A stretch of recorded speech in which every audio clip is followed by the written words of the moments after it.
Najlepša hvala.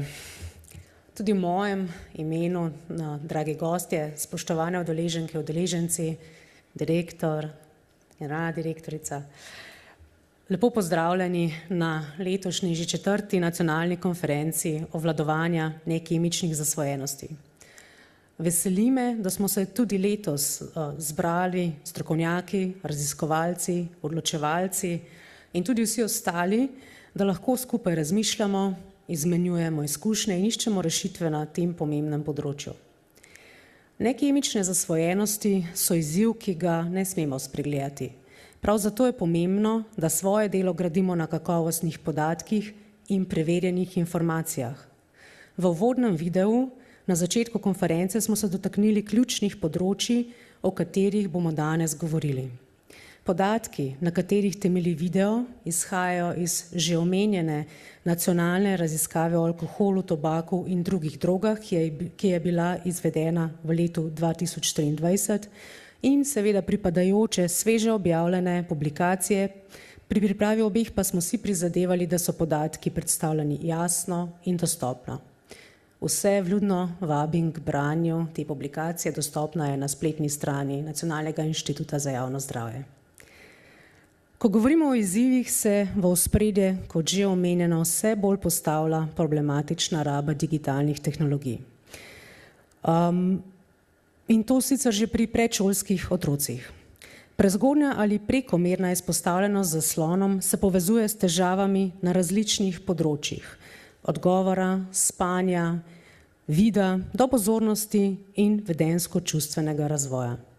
Zato na Nacionalnem inštitutu za javno zdravje temu področju namenjamo vse več pozornosti in krepimo aktivnosti usmerjene v preprečevanje tveganj pri najmlajših. V zadnjih letih smo na inštitutu naredili tudi obsežen pregled evropskih smernic, politik in zakonodaj na področju preprečevanja problematične rabe digitalnih tehnologij pri predšolskih otrocih, kar predstavlja temelj za nadaljnje ukrepanje na tem področju. Hkrati razvijamo in validiramo nova merska orodja, med drugim tudi pripomoček za ocenjevanje problematične uporabe digitalnih naprav pri 3-letnikih ter druge inštrumente za ocenjevanje nekemičnih zasvojenosti.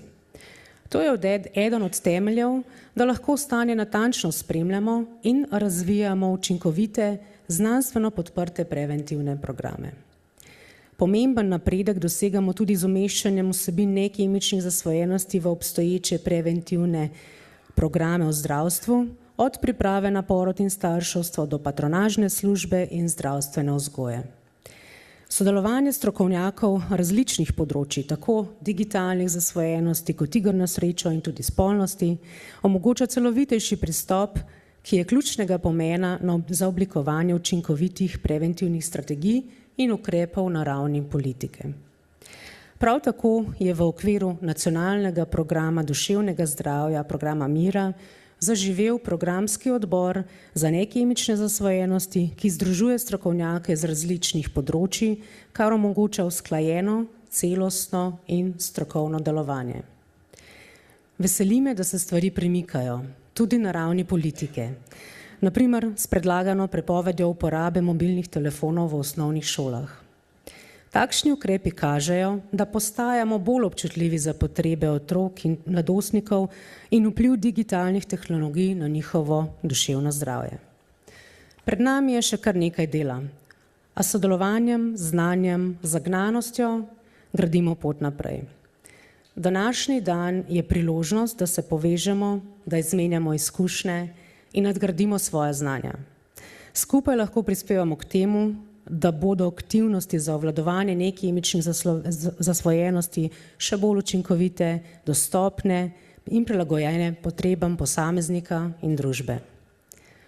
Želim vam uspešno konferenco, veliko novih znanj, dobrih izmenjav mnenj in povezav in se veselim današnjega skupnega raziskovanja tega pomembnega področja.